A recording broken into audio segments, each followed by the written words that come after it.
knocked out of order and not called up. So that was what we were discussing in the well. So now we're back on the amendment that's in front of us, Amendment 5310.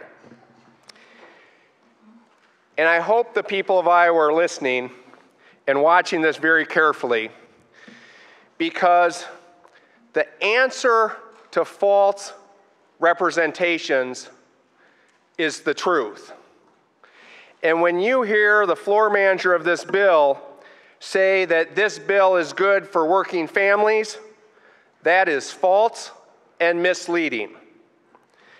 This bill is cutting income taxes for millionaires, the wealthiest corporations and individuals, including many out-of-state taxpayers, at the expense of ordinary Iowans.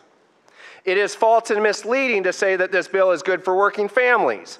Just look at the facts. In 2019, just next year, this bill, this amendment, if adopted and becomes the bill, would cut income taxes on average by $18,773 for taxpayers making over $1 million a year. $18,773. There are 2,616 of those taxpayers in Iowa, according to our Department of Revenue, and combined they would receive a tax cut of $49 million. Just 2,616 taxpayers. What do the rest of us get? Well, on our income taxes, on average, there would be small reductions. For people earning between $30,000 and $40,000 a year, the average income tax cut would be $92. Nowhere near the $18,773 average tax cut for $1 million incomes. For people earning between $70,000 and $80,000, the average income tax cut would be $215. Again, nowhere near the $18,773 average tax cut for $1 million incomes. So ordinary working Iowans get small income tax cuts. What else do we get? We get sales tax increases. Republicans are raising taxes on taxi services, Uber, Lyft, raising taxes on subscription services like Netflix and Spotify and Pandora. These are services used by many Iowa families, and Republicans are raising taxes on those services and other services that ordinary Iowans use. The total is $137 million in 2019. Why? To pay for tax cuts for millionaires. So ordinary Iowans get small income tax cuts and big sales tax increases.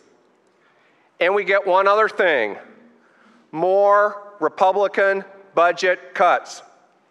Over the last 16 months, Republicans have shortchanged education, diverted money away from job training, and cut the budget for our universities and our community colleges.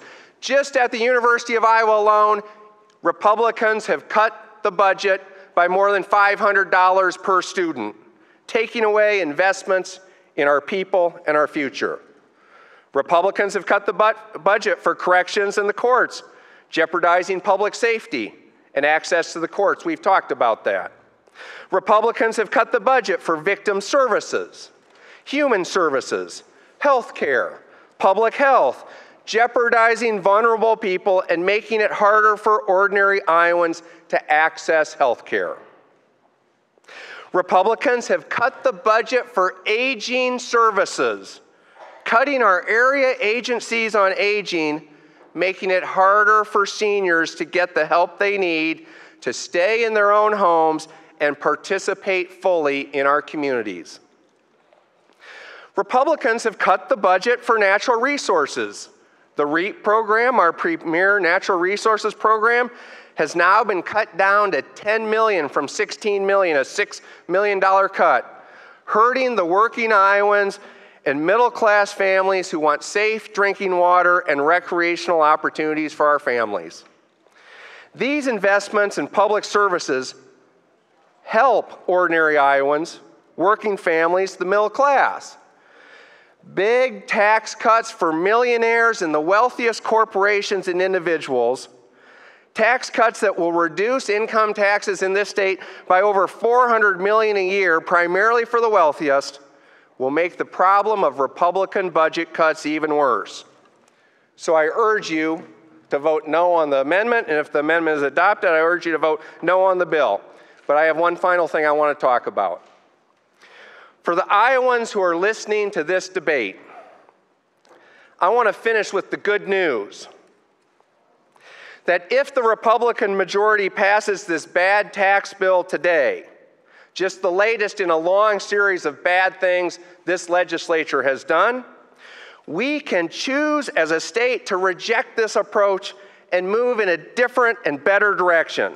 With a renewed spirit of citizenship, we can choose to work together as communities and as a state for tax reform that really helps working families and the middle class, for education for our children, to make job training and college available for every Iowan, for health care for all, for our natural resources, a sustainable future, and for safe, healthy, vibrant, growing, inclusive communities in every county in our state, with malice toward none and charity for all. The citizens of Iowa can choose a better direction. Thank you, Mr. President. The chair